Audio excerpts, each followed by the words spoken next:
An advanced and highly sophisticated air defense system equipped with a nuclear warhead. A nuclear explosion could destroy large groups of aircraft.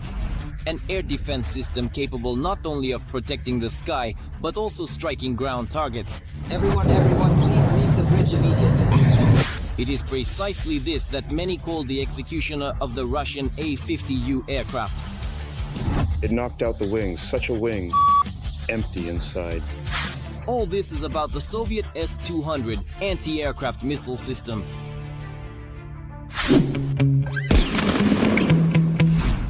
The S-200 is a highly advanced long-range anti-aircraft missile system. It was first developed starting in the 1960s by Soviet engineers.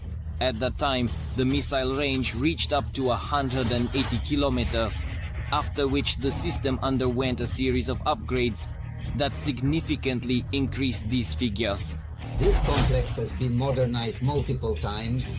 Initially, it was called the S-200A Angara and could operate at approximately 180 kilometers. Then it was further upgraded to the S-200V standard, called Vega, and the range already reached 250 kilometers. And the latest version was the S-200D Dubna. The range of certain types of missiles, for example the V-8ATM, had a precise technical range of 300 kilometers. It's important to understand that the engagement range is directly related to the size and speed of the enemy aircraft. In the case of engaging fighter aircraft, the range of engagement, although reduced, still remains a significant 190 kilometers. In light of the ability to successfully shoot down enemy aircraft at long distances, it is impossible not to mention one of the drawbacks of this system. The minimum target engagement altitude is 300 meters, which means the SAM system is practically useless against low-flying targets, whether they are missiles with drones or fighters skimming the ground. At one time, the S-200 became a truly popular anti-aircraft missile system. In addition to Ukraine, Russia and Belarus, this SAM system and its missiles were in service in several Eastern European countries, particularly Poland, Bulgaria and the Czech Republic. Interestingly, in 2013, Ukraine initially abandoned the use of these systems, as it was explained at the time, due to obsolescence. However, by 2018, they were brought back into service.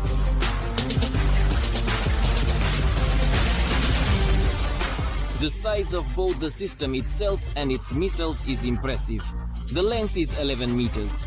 The weight of this giant is over 7 tons, 3 of which are accounted for by the missile boosters. It should also be noted that the size of the launchers and the target detection radar is comparable to that of the missile. The main feature of the S-200 radar is its absolutely immense size. It's enormous. It's a 3-story building. If you look at the antenna, first of all, there are several of them. Exactly. Secondly, the size is huge. The area of these antennas and the height is enormous. In other words, it was practically impossible to camouflage it. The technical specifications of the SAM system are as follows. The maximum target engagement altitude is 40 kilometers. The minimum is 300 meters. Meanwhile, the S-200 can track targets moving at speeds of up to 4,300 kilometers per hour. With a weight of more than 7 tons, the warhead of the missile is only 210 kilograms. At the same time, up to 3 warheads can be directed at a single target. Here we come to the most serious drawback of this system. Despite the fact that it takes only 1.5 minutes to bring the Soviet anti-aircraft missile system to combat readiness from standby mode, the deployment time of the S-200 is an unacceptably long 24 hours. For comparison, the Patriot system requires only a good 30 minutes for this. The launchers had to be securely mounted on a concrete foundation, and precisely. So, after this concrete foundation was made, it had to harden for 4 days. Therefore, the talk of a 24-hour deployment, there was a caveat on a pre-prepared position. For this very reason, despite their impressive range, the S-200 systems were considered morally obsolete. Instead of mobile trucks, according to the Soviet designer's concept, the SAM system uses stationary platforms that move exclusively on special rail tracks and are strictly kept in underground storage.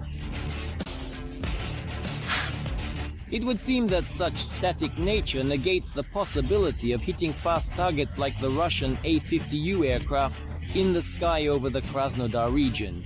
But here, as they say, it's not all so straightforward. Now they say that we have started using these missiles against Russian long-range radar detection aircraft. This is quite likely, but only if they have been seriously modified. For example, the launch was carried out from mobile launchers, which could be made based on Ukrainian Kras trucks. Perhaps one of the main features of this complex is that special variants of missiles were developed for the S-200, which contain a nuclear warhead. Such nuclear missiles, according to the developer's idea, were supposed to effectively deal with large swarms of enemy aircraft at once. During the Cold War, yes, it was assumed that aircraft would be under the cover of jamming devices, breaking through in large groups.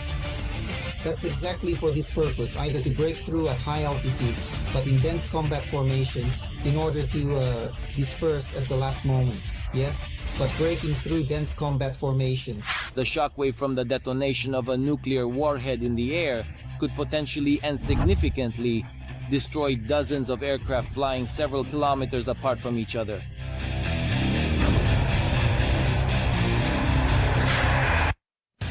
If in the context of current military actions a nuclear warhead is just an interesting detail with no practical application and therefore no impact on the war, then the possibility of upgrading missiles for strikes on ground targets is a completely different matter. The guidance of this missile was initially carried out by a radar station. Yes. And in the final stage, it moved using GPS via the satellite navigation system.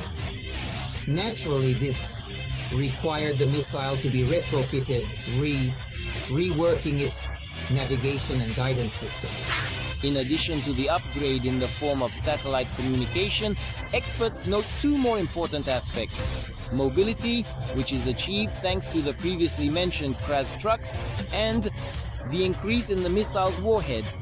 Since the air defense system, primarily designed to target aircraft in the air, may not necessarily be as effective against ground targets. If you remove the Soviet equipment, which is almost vacuum tube based, at best semiconductor devices, a modern navigation system and guidance system, if replaced, take up 1/10 of the space, and the remaining space can be used to add an additional amount of explosives. So if the missile originally carried about 200 kilograms of explosives, yes, well, in the anti-aircraft version, this amount can be increased, at least twofold. Various sources, including the former deputy chief of the General Staff of the Armed Forces of Ukraine, responsible for air defense systems, Ihor Romanenko, claim that the modified version of the S-200 missile is capable of striking ground targets at a distance of up to 600 kilometers. Agree, it's a formidable weapon, ready to penetrate deep into the enemy's rear. We can only hope that indeed such unpleasant and unexpected surprises for the invaders will truly become more and more frequent each day. That's all for now. Please don't forget to write in the comment section below about which types of weapons you would like to learn more about. Like this video, and of course definitely subscribe to our channel so you don't miss the next exciting episodes of Arsenal. Stay tuned for more content.